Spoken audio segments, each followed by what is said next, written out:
Saudari-saudaraku terkasih dalam Tuhan Yesus Kristus, selamat pagi dan berkah dalam.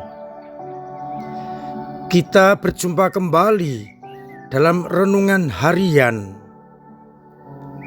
Kamis 3 Juli 2025.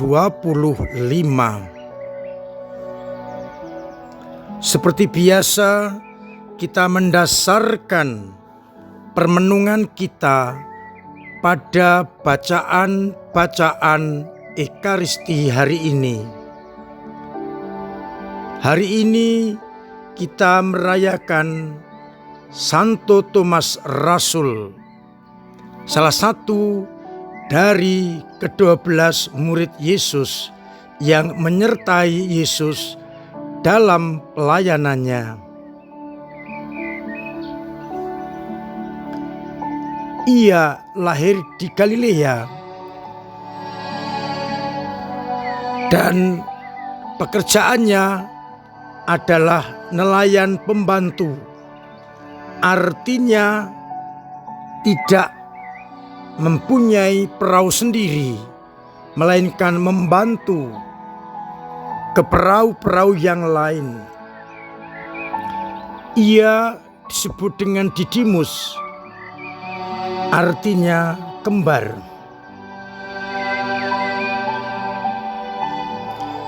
Ketika mendengar nama Thomas, biasanya hanya ketidakpercayaan yang ditangkap. Tetapi ada 3 peristiwa yang perlu kita catat,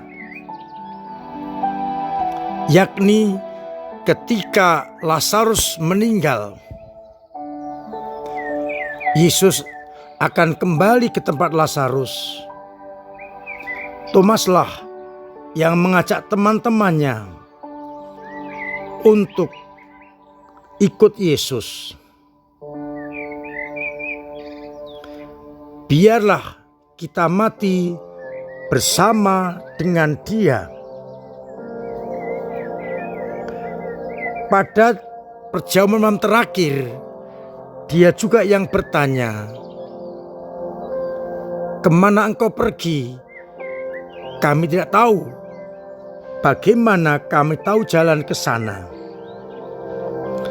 Dan yang terakhir adalah saat penampakan Yesus kepada para murid.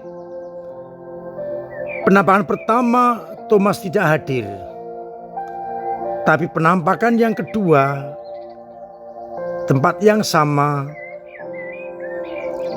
Thomas hadir dan ia mengungkapkan imannya, "Ya Tuhanku dan Allahku." Soal pewartaan Thomas kemana tidak banyak diketahui, tetapi ia menyebarkan kabar gembira ke arah timur, mengikuti jalan para pedagang, yaitu ke Syria, Armenia, Persia, dan India. Di kota Malapur, Thomas menerima mahkota kemartirannya. Kita bersyukur atas orang kudus ini dan mohon agar kita pun dimampukan juga seperti Thomas yang setia sampai akhir di dalam kemartirannya. Bacaan hari ini, bacaan pertama dikutip dari surat Paulus kepada jemaat di Efesus. yang menegaskan kepada kita bahwa kita ini dibangun di atas dasar para rasul. Iman kita, iman umat Efesus, dasarnya adalah iman para rasul. Pada bacaan Injil Yohanes bab 20 ayat 24 sampai 29 dikisahkan bagaimana penampakan terjadi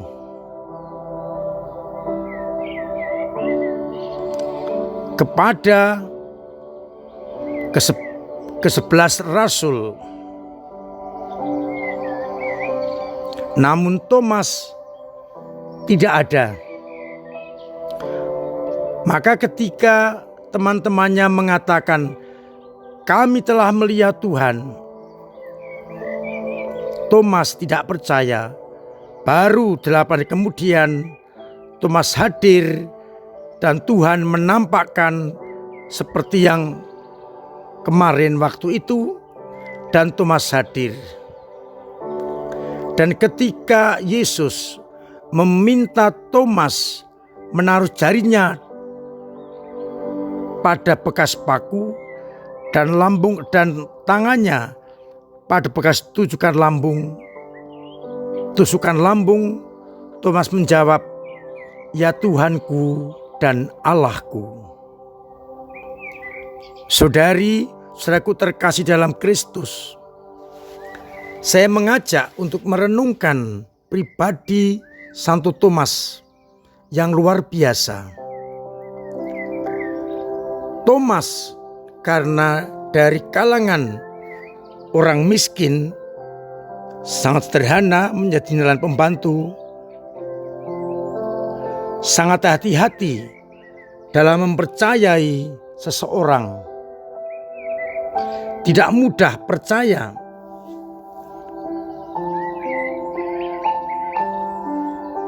Tetapi kita akan melihat bagaimana ia mengungkapkan imannya saat melihat Yesus bangkit.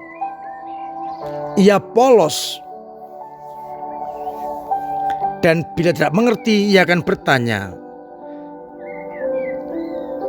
Maka dalam perjamuan terakhir dengan polos Thomas bertanya, "Tuhan, kami tidak tahu kemana Engkau pergi." Ini benar-benar kepolosan, bukan kebodohan. Tapi orang yang polos bertanya agar sampai ke rumah Bapa.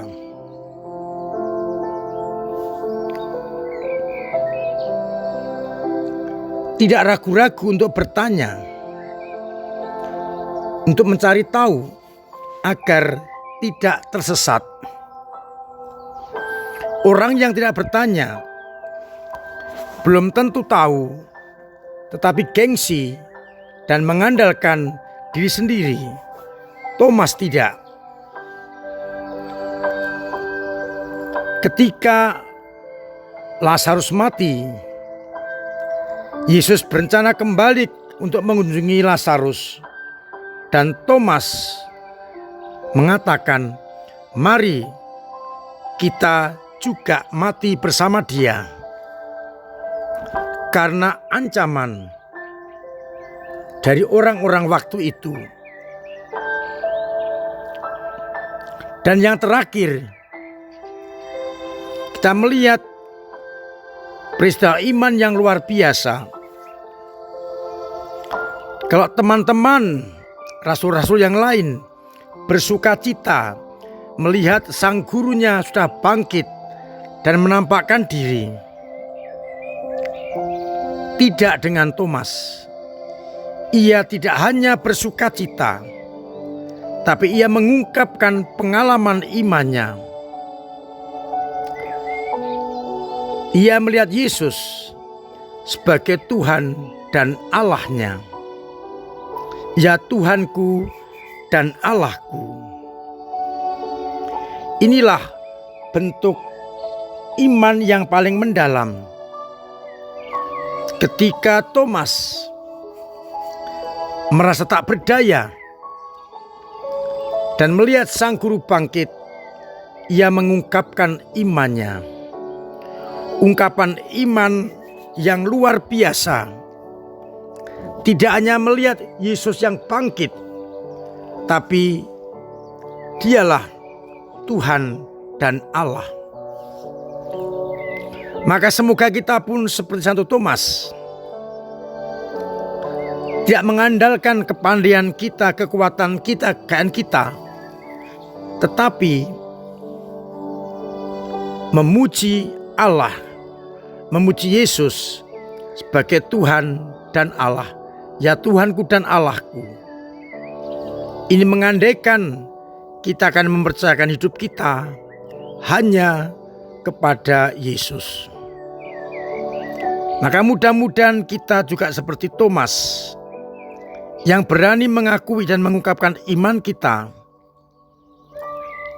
atas Yesus yang adalah Tuhan dan Allah kita. Semoga semangat Thomas jadi semangat kita untuk mengakui Yesus sebagai Juru Selamat, Tuhan dan Allah. Tuhan memberkati kita sekalian. Amin. Marilah kita berdoa. Bapa yang penuh kasih, kami bersyukur atas sabdamu dan juga atas orang kudusmu Santo Thomas yang memberikan teladan bagi kita untuk mengakui Yesus Putramu sebagai Tuhan dan Allah. Kuatkan kami, iman kami yang kadang-kadang ragu-ragu, kadang-kadang jatuh, kadang-kadang mandek, bahkan kadang-kadang hilang. Semoga kau kuatkan seperti kau menguatkan Santo Thomas, sehingga ia mengakui Yesus Putramu sebagai Tuhan dan Allahnya. Semoga umatmu yang sakit engkau sembuhkan, yang punya beban berat engkau ringankan, yang punya persoalan engkau bantu untuk mengurainya. Sehingga dalam situasi apapun kami tetap beriman hanya kepadamu.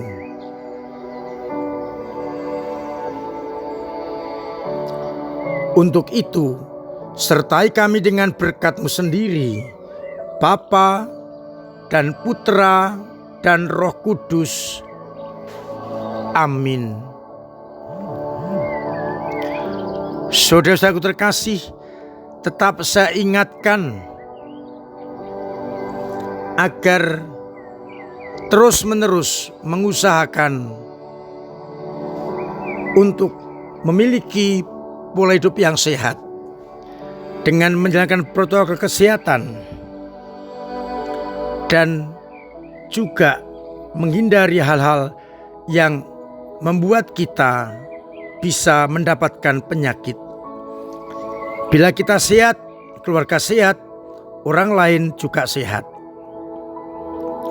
Terima kasih untuk segala partisipasi panjenengan bagi gereja lewat doa-doa, lewat pemberian diri, pemberian waktu, pemberian tenaga, pemberian karya, dan juga pemberian dana lewat apapun caranya, yang sungguh membantu gereja dalam mewartakan Injil Kerajaan Allah.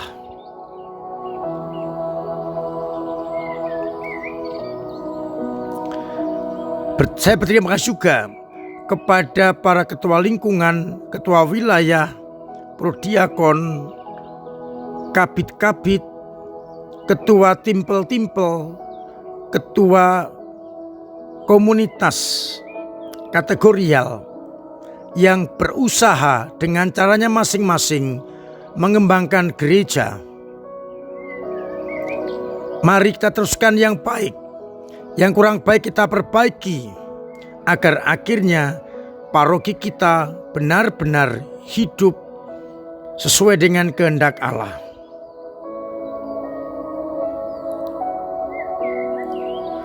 Mari bersama-sama kita nyengkuyung kehidupan gereja ini.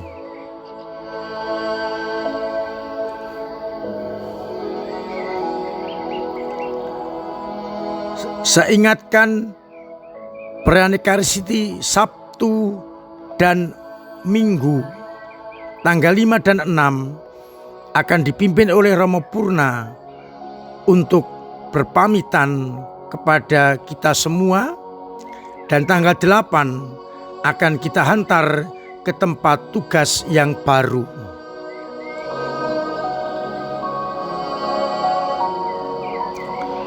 Besok pagi Jumat pertama, saya mengundang umat untuk hadir dalam perayaan Ekaristi baik pagi maupun sore untuk menghormati hati Yesus yang kudus, beradorasi kepada Sakramen Maha Kudus, agar kita semakin memiliki hati seperti Yesus sendiri. Saya sampaikan berita duka, telah berpulang menghadap Tuhan Bapak F.X. Sutopo dari lingkungan Yusuf.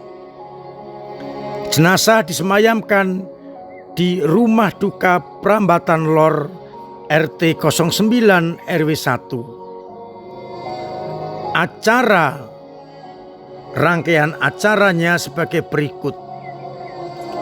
Hari ini akan dilaksanakan rosario dan tutup peti.